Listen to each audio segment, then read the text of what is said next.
محترم سامعین کرام، ابو داؤد شریف میں حضرت عرس بن عمیر رضی اللہ تعالیٰ عنہ نبی کریم صلی اللہ علیہ وآلہ وسلم سے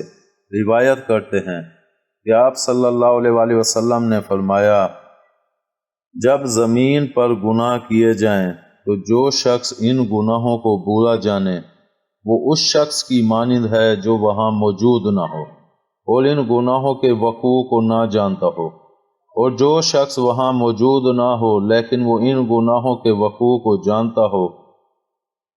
اور وہ ان گناہوں کو برا نہ جانے تو وہ اس شخص کی مانند ہوگا جو وہاں موجود ہو اور ان گناہوں کو برا خیال نہ کرے۔ تشریح میں محدثین فرماتے ہیں، حدیث کا حاصل یہ ہے کہ گناہ کو ہر حال میں گناہ سمجھو اور اس کو برا خیال کرو۔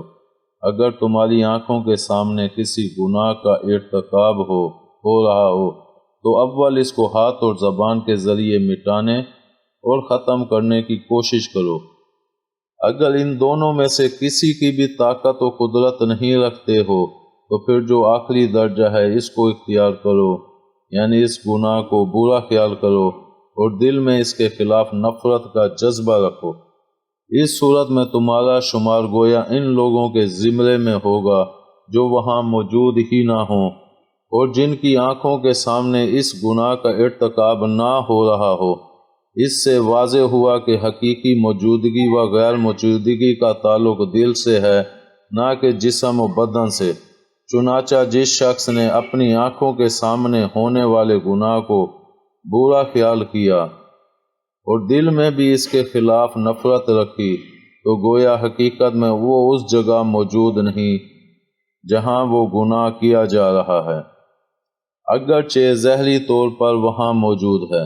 اور اگر کسی شخص نے گناہ کو گناہ نہیں سمجھا، یعنی اس گناہ کے مرتکب کو دل میں برا خیال نہیں کیا، تو گویا وہ حقیقت میں اس جگہ موجود ہے یہاں وہ گناہ کیا جا رہا ہے، اگرچہ ظاہری طور پر وہاں موجود نہیں ہے۔ امید ہے آپ کو ہماری یہ ویڈیو پسند آئی ہوگی۔ پسند آنے کی صورت میں لائک کریں، کومنٹ کریں اور شیئر کرنا مت بھولیں۔ ملتے ہیں اگلی ویڈیو تک، اللہ حافظ۔